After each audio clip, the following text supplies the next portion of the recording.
शुभ षष्ठी आज पूजा पाइबे माँ कात्यायनी माँ साहसर प्रतीक कात्यायन ऋषिंकर पुत्री माँ कात्यायनी माँ को महिषासुर मर्दिनी मध्य कुहाଯାଏ। कात्यायनी रूपरे ही माँ महिषासुरर दमन करथिले। माँ शक्ति साहसर प्रतीक माँ संपूर्ण नारीत्वर प्रतीक माँ कात्यायनी को भोग लगे हनी यानी कि मोहु। माँ कात्यायनींकर प्रिय पुष्प तो पद्म। दुर्गांकर सबु स्वरूप मध्यरु माँ कात्यायनी सबुठु शक्तिशाली कारण महिषासुर मर्दिनी परे माँ कात्यायनींकर शक्तिर परिचय समग्र सृष्टि जानिथिला। आउ माँ कात्यायनी नारींकर समर्थ आउ शक्ति विषय रे पूरा दुनिया को परिचित करैथिले।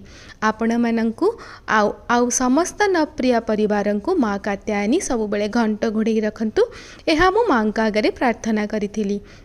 माँकर रूप बहुत मनोहर। माँ को तो ये मु भोग लगे देथिली हनी आउ माँकर रंग एथरक ग्रे कलर। तो आपण मैंने किपली पूजा पालन करुचंती निश्चिंत कहिबे। एठी देखंतु माँकर सुंदर स्वरूप आउ नवरात्रिर एई षष्ठीटी मो पई बहुत एक्साइटमेंट आने। गोटे आड़े मु घर को मिस भी करे हेले गोटे आड़े अष्टमी नवमी एक्साइटमेंट भी थाए। चलंतु माँ पाखरे मिसी समग्र सृष्टि पाई पूजा आराधना